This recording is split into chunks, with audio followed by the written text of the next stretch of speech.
Hello YouTube, and what we have here is the Fast and Furious 5-pack from Hot Wheels 2020. So that is 5 cars from the movie franchise, and we start up top the 1967 Ford Mustang from the first movie. Now this is the Monte Carlo from the Tokyo Drift, the 911 GT3, the overrated R34 GTR, and the 1969 Camaro SS. Here's the back of the box. Cool graphics together with the nonsense writings down below, and we're gonna take a look at each model one by one. Then finally out of their prison box, they're all set free. Now let's dig in first with the 1967 Ford Mustang from the first movie. I like the casting, although it's quite big. At first I thought this is from the Tokyo Drift because I don't recall this from the first movie, but it has the over-the-top stripes, MC5 wheels, side stripes are also present. Not so much details up front, but the molding is very clear. Circular headlights. It has those hood vents. Interestingly enough, it has this bluish tint front and back. The tires are plastic, finished in chrome. This is the facelift of the first generation Mustang. It also has the tri-bar taillights, although it's not detailed, but the bumper is chrome, so as well as the plastic base. That is nice. Very classic looking Mustang. It's not my favorite, but it's a decent car. But it's not my favorite. Still a good casting though. Now we move on to the 1970 Chevrolet Monte Carlo. The car appeared in Fast and Furious Tokyo Drift, in which it was racing a Dodge Viper. And we all know what that turned out. These gray and silver decals are actually not designed. These are unfinished paint job. It's more of a raw metal, and Hot Wheels did a great job in replicating that feature, but the casting alone is very tiny. I mean, the car is a huge muscle car, but this Hot Wheels version is very small. It has steely wheels, it's plastic, the base is plastic chrome. Not much details on the front, but it has a separate grille piece. Check out this Mustang. It is much larger, so the actual car, it's quite the opposite right here. And that doesn't do any favor, for me at least.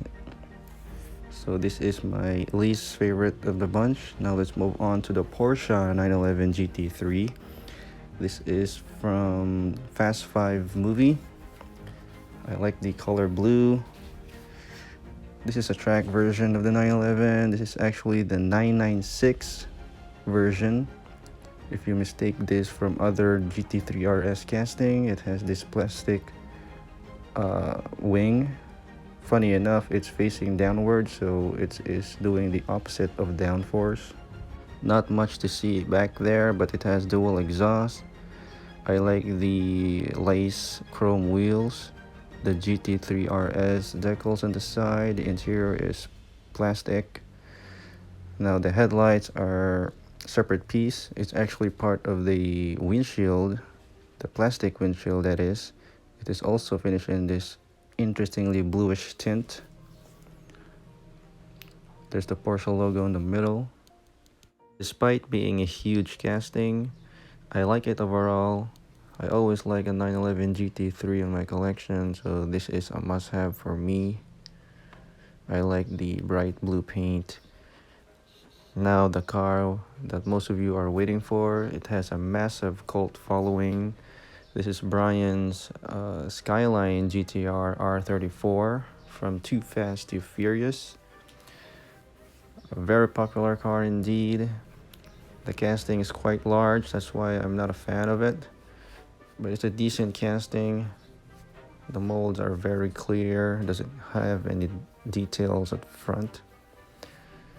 But check this out, it has this interesting dent on the lower bumper, as you can see that. And that's a bummer. Hot Wheels gave me a dent R34, but it has this hood vent, so this is actually a Nismo Z-Tune Skyline. This is not the regular R34, but it's sitting on the J5 wheels. It's plastic. There's the blue decals on the side. Very distinguishable car. Fan favorite for most of you. Now moving on to the back, it has this circular taillights. These are painted tempos together with the GTR emblem on the trunk. It has a massive wing, which is part of the metal body. The base is plastic. It's all black. For all of you Skyline fanboys and those scalpers, this is the one you're chasing at. But it's definitely not my favorite R34 casting. And finally, from the same movie, the 1969 Camaro SS. This is actually a Yenko Camaro in the movie, so it's a modified Camaro. It's much more powerful, but Hot Wheels did a great job of replicating that car. It has an odd looking stance with the nose down and tail up, due to the fact it has the oversized rear wheel syndrome. The base is chrome, it's plastic. See that Camaro SS emblem at the side. It has a separate grill piece, which is nice. It is sitting on a pretty basic looking 5-spoke wheels, but it suits the car well. If only it has the similar size wheel at the back, it will look 10 times better than it is. A pretty good casting overall. An excellent choice of cars for this pack. I love what I'm getting. The Camaro is probably my favorite. Next one up is going to be the 911 GT3 from Fast 5. Next one is, I might go with the Mustang because I like Mustangs, even though it's a little bit larger than it should be. Next one is the overrated R34, and the least favorite is this Monte Carlo. It's very disappointing. It's very small for my taste. This one is too overused. Not a fan of it anyways. There you have it, the Fast and Furious 5-pack of the Hot Wheels 2020. If you're stopping by for the first time and you haven't already, please do subscribe to this channel for more content like this. Leave a like, and I'll see you on the next one.